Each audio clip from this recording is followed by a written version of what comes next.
New question, the member from Ottawa Centre. Mr. Speaker, my question is for the Minister of Municipal Affairs and Housing as well. Minister, I do a lot of work in my riding of Ottawa Centre on affordable housing, and as you know, there's a continual need for more access to affordable housing. There's a continual need for more access to affordable housing across Ontario. Not only do we need to build more, but much of our current social housing is in need of repair.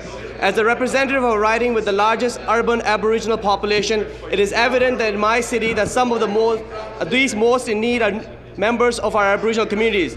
They are some of the most vulnerable members of our society and they need our help. There is clear need for action in Ottawa Centre and across this province. Minister, what is the government doing to ensure that members of our Aboriginal communities can have access to more and better affordable housing in Ottawa?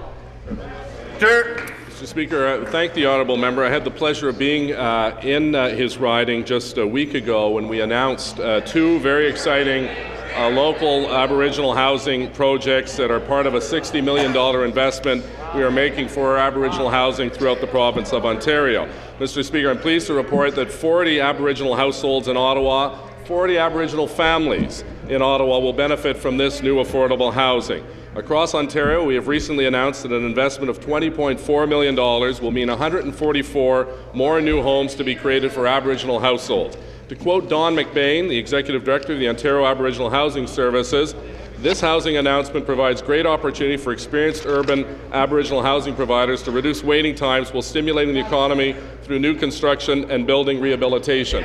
We're proud of the partnership we've made with the Aboriginal housing community. They're making the decisions, they're implementing the program, and they will be building the homes for these families. Thank you, Speaker. Minister, I'm glad to see that some progress is being made, but I'm keenly aware that our community members are eager to see results come to bear in Ottawa and across Ontario. As I heard extensively during my public consultation on affordable housing held in my riding on August the 19th earlier this year. Minister, my constituents expect action and I hope we can see this work to begin as soon as possible. I have observed that since becoming Minister of Municipal Affairs and Housing, you have often advocated the need for a national strategy for affordable housing.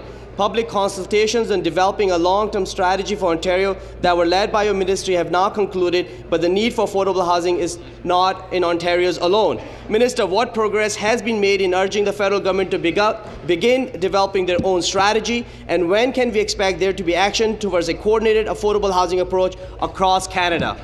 Mr. Speaker, last week I was in Gatineau, Quebec with provincial and territorial housing ministers as well as the federal minister, the Honourable Diane Finlay.